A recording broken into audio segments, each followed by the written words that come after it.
بسم اللہ الرحمن الرحیم۔ السلام علیکم۔ حضرت موسیٰ علیہ السلام کا مبارک پتھر۔ یہ ایک ہاتھ لمبا ایک ہاتھ چوڑا چکور پتھر تھا جو ہمیشہ حضرت موسیٰ علیہ السلام کے جولے میں رہتا تھا۔ اس مبارک پتھر کے ذریعے حضرت موسیٰ علیہ السلام کے دو معجزات کا ظہور ہوا جن کا تذکرہ قرآن مجید میں بھی ہوا ہے۔ پہلا معجزہ،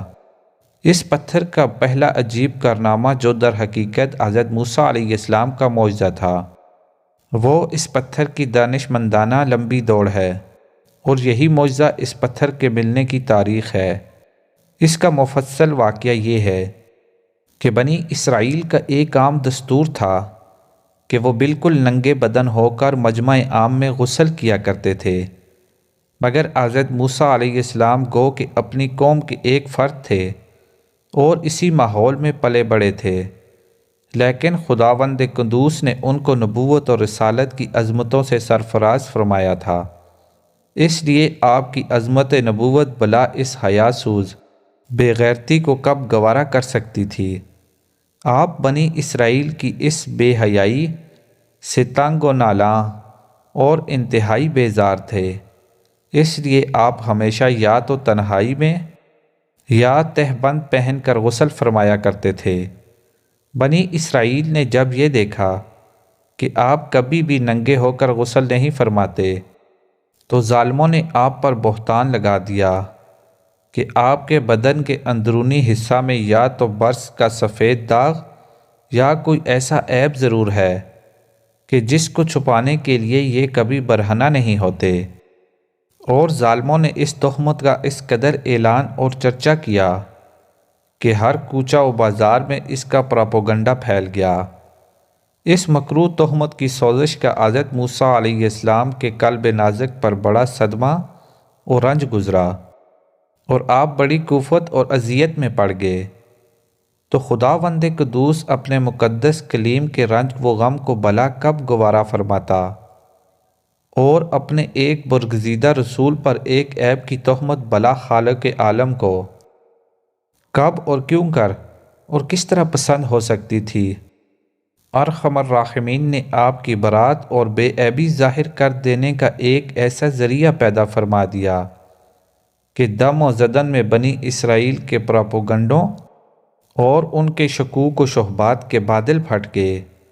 اور آپ کی برات اور بے عیبی کا سورج آفتاب عالم تاب سے زیادہ روشن اور شاہکار ہو گیا، اور وہ یوں ہوا کہ ایک دن آپ پہاڑوں کے دامنوں میں چھپے ہوئے ایک چشمہ پر غسل کے لیے تشریف لے گئے، اور یہ دیکھ کر یہاں دور دور تک کوئی انسان کا نام و نشان نہیں ہے، آپ اپنے تمام کپڑوں کو ایک پتھر پر رکھ کر اور بالکل برہنہ بدن ہو کر غسل فرمانے لگے۔ غسل کے بعد جب آپ لباس پہننے کے لیے پتھر کے پاس پہنچے تو دیکھا کہ وہ پتھر آپ کے کپڑوں کو لیے ہوئے سرپٹ بھاگا چلا جا رہا ہے۔ یہ دیکھ کر حضرت موسیٰ علیہ السلام بھی اس پتھر کے پیچھے پیچھے دوڑنے لگے کہ صوبی حجر صوبی حجر، یعنی اے پتھر میرا کپڑا، اے پتھر میرا کپڑا، مگر یہ پتھر برابر بھاگتا رہا، یہاں تک کہ شہر کی بڑی بڑی سڑکوں سے گزرتا ہوا گلی کوچوں میں پہنچ گیا، اور آپ بھی برہدہ بدن ہونے کی حالت میں برابر پتھر کو دوڑاتے چلے گئے۔ اس طرح بنی اسرائیل کے ہر چھوٹے بڑے نے اپنی آنکھوں سے دیکھ لیا کہ سر سے پاؤں تک آپ کا مقدس بدن میں کہیں بھی کوئی عیب نہیں ہے، بلکہ آپ کے جسم اقدس کا ہر حصہ حسن و جمال میں اس قدر نقطۂ کمال کو پہنچا ہوا ہے کہ عام انسانوں میں اس کی مثال تقریباً محال ہے۔ چنانچہ بنی اسرائیل کے ہر فرد کی زبان پر یہی جملہ تھا کہ خدا کی قسم موسیٰ بالکل بے عیب ہے۔ جب یہ پتھر پوری طرح حضرت موسیٰ علیہ السلام کی برائت کا اعلان کر چکا تو خود بخود ٹھہر گیا۔ آپ نے جلدی سے اپنا لباس پہن لیا اور اس پتھر کو اٹھا کر اپنے جولے میں رکھ لیا۔ اللہ تعالیٰ نے اس واقعہ کا ذکر قرآن مجید میں اس طرح بیان فرمایا ہے کہ ترجمہ: اے ایمان والو، ان جیسے نہ ہونا جنہوں نے موسیٰ کو ستایا، تو اللہ تعالیٰ نے اسے بری فرما دیا اس بات سے جو انہوں نے کہی، اور موسیٰ اللہ کے یہاں آبرو والا ہے۔ دوسرا معجزہ، میدان طیہ میں اس پتھر پر حضرت موسیٰ علیہ السلام نے اپنا عصا مار دیا تھا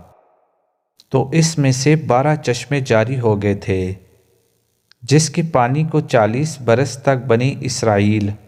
میدان طیہ میں استعمال کرتے رہے۔ قرآن مجید کی سورۃ البقرہ کی آیت میں